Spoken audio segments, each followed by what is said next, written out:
Hey, this is Tim, licensed loan officer. And on this video, we're going to talk about beware of the conflict of interest of realtors.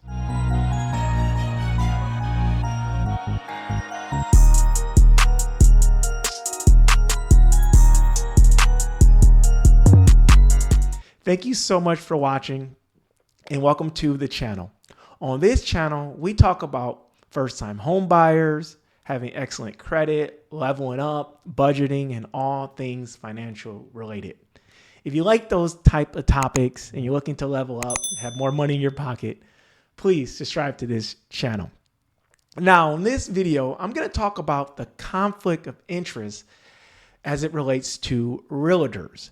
Now, I want to say this first. I work with tons of realtors and I will continue to work with realtors. And I'm not here to bash realtors or criticize realtors. Realtors work very, very hard and they do a really good job.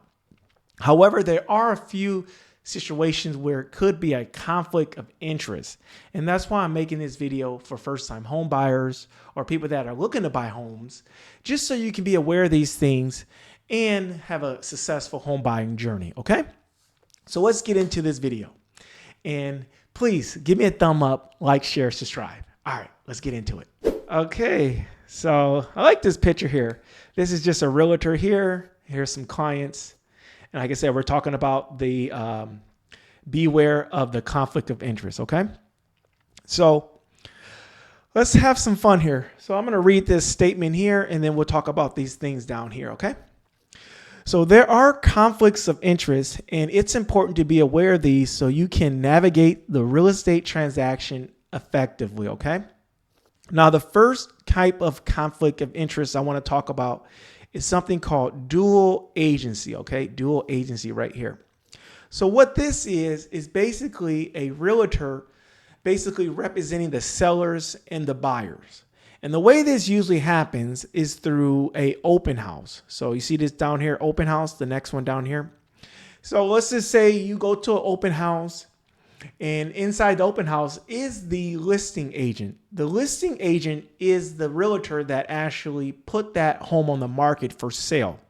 Now, sometimes you go to open house and it's a different realtor there doing the open house, but sometimes it's the actual agent that actually put that house on the market. So when a realtor puts a house on the market, that realtor is basically representing the sellers. So the goal of that realtor is to help the sellers sell their home for the highest possible offer or get the highest possible buyer. So you go into the open house and you like the home and you want to buy the home, but you don't have a realtor. Now, most of the time, this will happen to a first-time home buyer. You go in there, you don't know anything, you don't know anything about buying a home, and you decide to buy the home. But you don't know that that realtor can represent you and the sellers. So that's called dual agency. And that's a conflict of interest because that realtor, their clients are the sellers, not you as the buyer.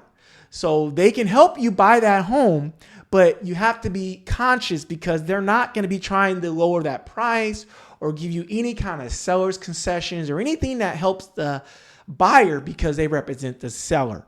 Now, really good agents will just say they'll find another realtor to represent you. They won't do a dual agency.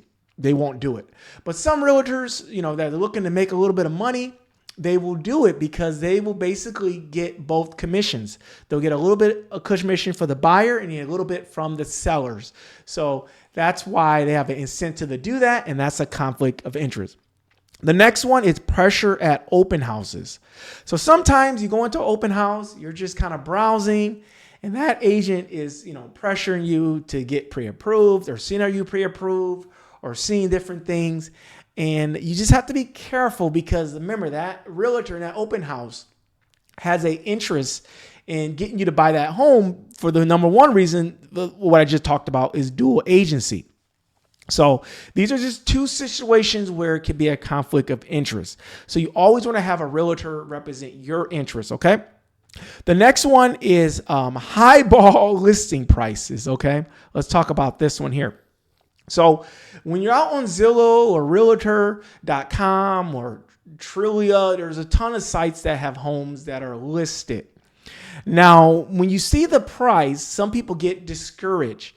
Now, realtors sometimes know that home is not worth what they're listing it or put on the market for, but you don't know that. So it's very few times that a home sells for the asking price, and it really depends on the market, honestly. So right now in this current market, if there's multiple people bidding or multiple buyers that want a home, it might go at asking price or more.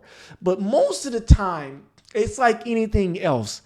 If you're selling a car, you know people want a deal. They're going to ask you to knock $500 off, and you're going to say, okay, deal. So same thing with housing. They know that people want a deal. So they will put a highball offer. So when you offer, a little bit of less, then the sellers get what they want.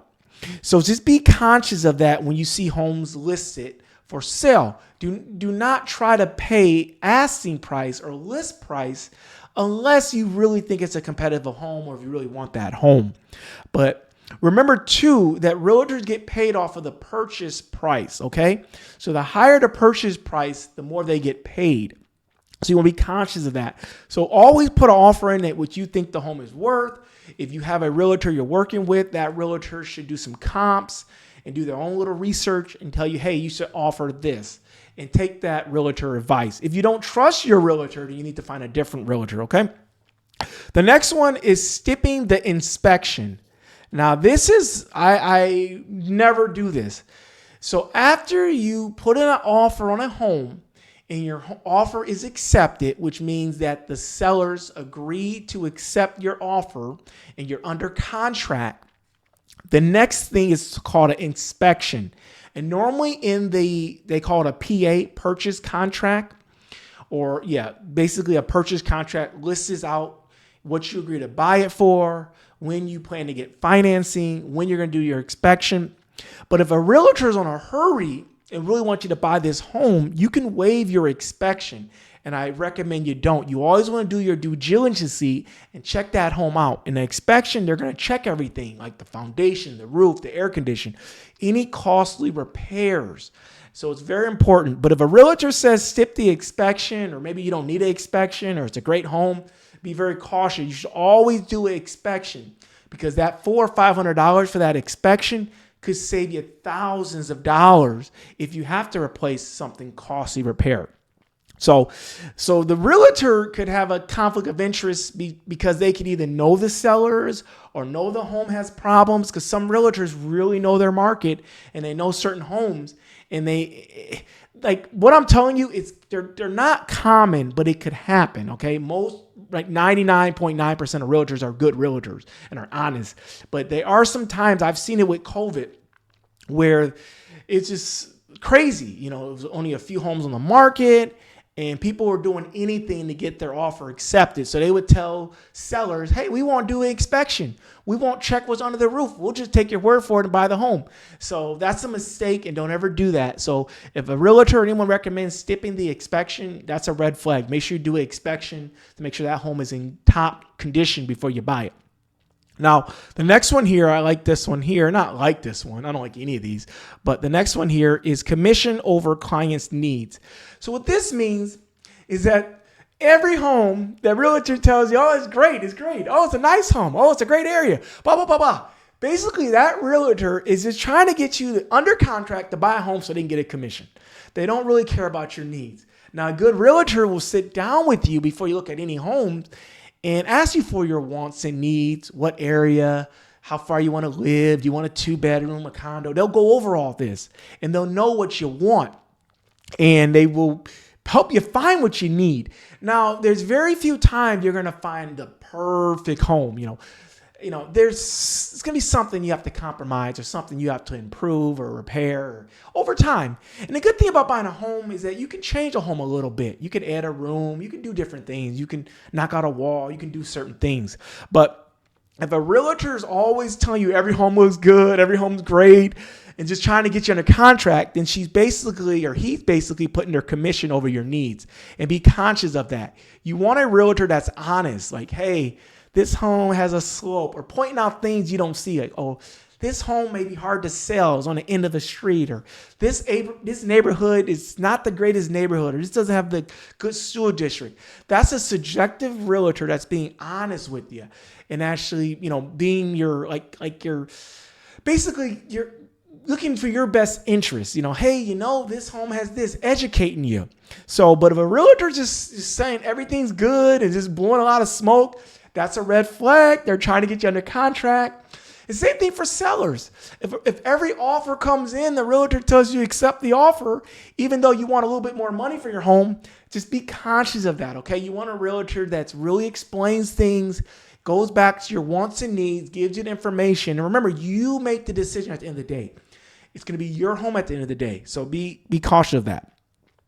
And then right here, next one is realtors they're paid on the list price. So this is important to understand that.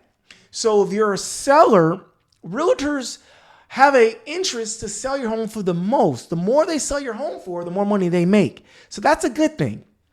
And it's kind of the opposite for a buyer. If you're a buyer and you're trying to stay under $300,000 or $400,000, realtors get paid off, again, the purchase price.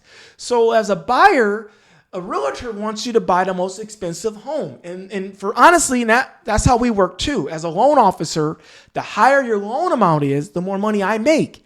But if you tell me that you want to stay under a $1,500 payment, I should be honest with you and tell you, well, you need to stay under this loan amount and taxes are this much so you can meet your goals.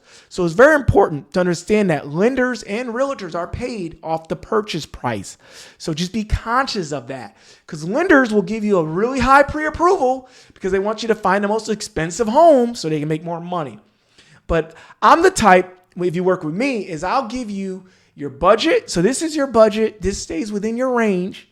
Now remember, the market's tight. You may have to go above that. If you go above that, now you're outside your payment range. So I give you both. And that's what a good realtor should do, okay? If you want to stay within your budget, we need to look at homes X, Y, and Z.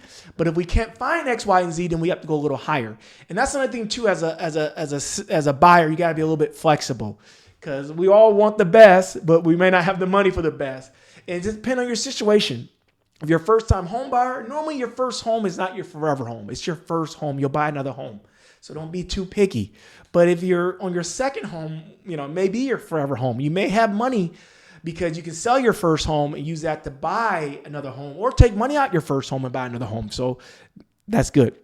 Now, another conflict of interest would be steering. Now, steering is actually kind of illegal. And what steering means is you're basically pushing someone to a certain area or a certain neighborhood, or you're just steering them somewhere, steering them towards a certain home. Now, some of that steering, it could be a good thing if you need to stay within your budget, but some of it can be bad where they consider it redlining, where you're basically pushing someone to a certain area. So just be conscious of that. Now, some realtors really know a certain area, and it's important to find a realtor that knows the area you want to look in. And some realtors are good everywhere, but it's good to talk to realtors, because some realtors are really good in certain neighborhoods and they can get you the best price. They also have relationships in that area, so they know the other agents that are selling their homes in the area. And if two agents know each other, you have a better chance of getting that home, because that agent may want to work with that agent. Because not all agents are good. Some don't respond to phone calls, emails. It can be a mess. But be conscious of steering, because some of it could be illegal if the realtors keep pushing you to a certain area, and some could be legit because that's within your budget. But generally speaking, you decide where you want to live, okay? And the last one is personal interest. Personal interest just means that the realtor could know the seller or know the other realtor, or it could be their personal interest for you to buy that home, or their personal interest to why they want you to do certain things. So just be conscious of these. Now, there's more different situations that could be conflict of interest. I'm not going to get into all of them, but these are just a few. But remember, like I said, like 9 out of 10 realtors are great realtors. And another tip is you want to make sure it's a full-time realtor if you can, because a lot of people just take the exam and pass the test and they become a realtor, but they only do 1 or 2 homes a year. They're not really full-time realtors. So I recommend, if you can, find a full-time realtor, because someone that's a full-time realtor may make your home buying more successful because they do this. That's all they do. Okay, so that could be a little bit more beneficial to you. Okay, but talk to a couple of realtors. Fill them out. Ask them some questions. Ask them their negotiation tactic, their customer service. Do they do it full time? Get a feel for them. And you can always get a new realtor. So if things aren't going well, you can get a new realtor. You can come back to that realtor, things like that. But if you have questions, you're having troubles with the realtor, let me know. Comment below. Now, I want to get into what a realtor's job is, okay?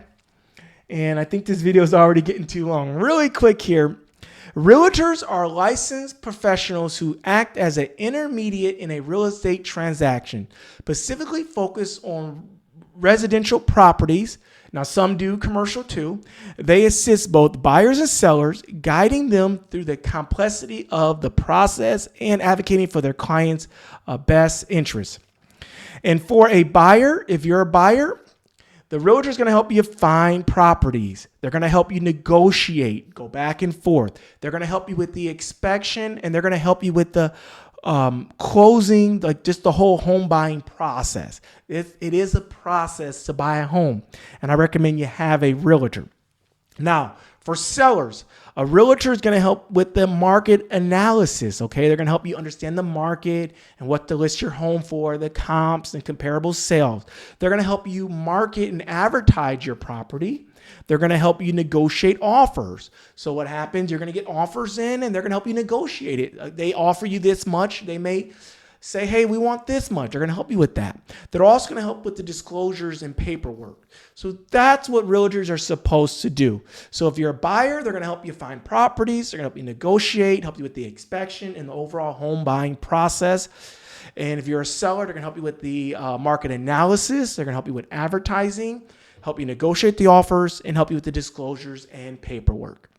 Thank you so much for watching. I hope this video helped you. Now, if you have questions, please feel free to drop me a comment or contact me. My job is to help you buy your home, help you sell your home, give you that information so you can be an informed buyer. Now, if you like this video, please give me a thumb up, comment, like, share, subscribe. Thank you so much for watching, and I'll see you again on the next video. Thanks.